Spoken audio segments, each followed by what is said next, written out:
One of the amazing things about the nighttime is that the nighttime is very special whether you're a believer or not. One of the things that psychologists often discuss is that nights are usually considered a spiritual time. So they talk about how usually people are more willing to share and they're usually more in touch with their feelings and their emotions at night. And this is why you see when people go out on dates and stuff like that, when do they usually go out? During the day or at night? So people are more likely to be in touch with their spiritual side and their feelings and their emotions. And what Islam does is that it takes advantage of this time. So while other people are busy doing other things, a believer takes that spiritual time and they take that emotional time and they devote it to their Lord. And one of the things that the scholars often talk about is that the night is a testimony of a person's love. So whatever a person loves, you'll see that they'll usually devote their night to that. So if a person's only concern in life is to have fun and party and maximize pleasure, they'll spend their night trying to do that.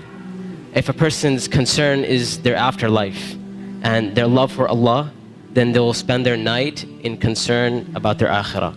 And they'll spend their night devoted to Allah Azza wa Jal. As Allah Azza wa Jal, وَالَّذِينَ آمَنُوا أَشَدُّ حُبًّا لِلَّهِ. That those who believe, they're stronger in their love for Allah Azza wa Jal. It's no secret, it's no surprise that our ummah today, our nation today, is not doing too well. And I hate to be negative, I hate to be negative about issues, but this is just a reality. And the point isn't for us to become depressed and say we're a goner and there's nothing we can do. The point is, how do we bring ourselves out of this situation, and how do we become like the companions radiallahu ta'ala anhum?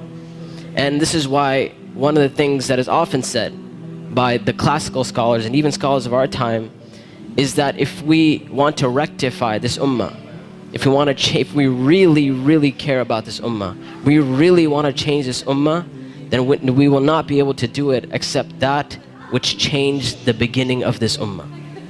Meaning, if we really care, we really want the ummah to progress. Now we're Muslims living in the West and we care about Muslims in America, and we really want Muslims to be in a better state, then we have to look at the sunnah of the Prophet ﷺ and how the companions did it. And it is in that we're going to find our ummah come to life. And the thing about the companions, like I mentioned, is that what they had and what is missing from our time is that attribute of going above and beyond the bare minimum. Ibn Abbas radiallahu ta'ala anhuma, he says about the companions, he said, I did not see a single companion. He said, I did not see a single companion except that they would take something from the night. Meaning they would pray some type of qiyam al-layl. And one of the most oft questions I get from young people is, you know what, my iman is just not doing too well. Like, I have a dip in my iman and I just don't feel it anymore. Or a lot of times people who start practicing Islam, they'll have this iman high and they're doing really, really well, and then a time will come where they'll be like, it just doesn't feel the same anymore.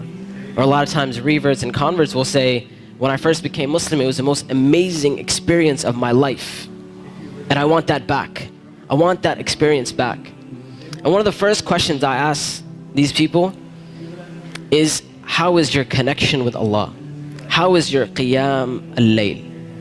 When was the last time you got up in the middle of the night or in the last third of the night to pray to your Lord?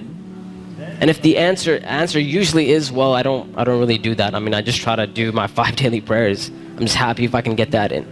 And I tell them, I say, listen, if you're cutting off your connection with Allah, how are you going to get better? You can't expect your iman to just get fixed all of a sudden on its own. It's not going to happen. You have to take steps for you to become a better Muslim. You have to take steps to reach that level of iman. When it comes to qiyam al-layl, one of the advices I often give, and I give this advice because this was the advice given to me by my teachers, is if you want to pray qiyam al-layl, all you have to do is just try it. And I'm not talking about spending a third of the night praying or half of the night praying. I'm saying get up 10 minutes before Fajr. Just 10 minutes before Fajr. And we know the Prophet ﷺ told us that it is the last third of the night where Allah Azza wa Jal comes down to the lowest parts of the heaven and He asks, He says, which one of my servants is seeking my forgiveness that I may forgive them? And which one of my servants is seeking my mercy that I may be merciful for them? Which one of my servants is asking of me that I may give to them? And that third of the night is still there in the last 10 minutes before Fajr. So all I'm saying is wake up 10 minutes before Fajr. Not an hour, not 2 hours before Fajr, 10 minutes before Fajr. And try and pray Qiyamul Layl and experience this amazing spiritual nature that Allah Azza wa Jal has given us, this blessing that Allah Azza wa Jal has given us. And when you get up in the night, number one, you'll see your heart transform. You'll feel your heart unlike you've ever felt it before. And I know a lot of us, and this is a problem which is very, very common, where we look at Islam and all we see is a bunch of things we have to do. And we're missing that spiritual side of Islam. We're missing that connection with Allah and our Creator. And I tell you that if you're seeking that connection, then get up and pray Qiyamul Layl. You will see your heart transform. You will see this tranquility and peace that Islam is supposed to be. You know, people talk about Islam means peace and all that kind of stuff. If you really want to experience that, get up in that last third of the night. Get up for 10 minutes and you will see that peace and tranquility descend upon you.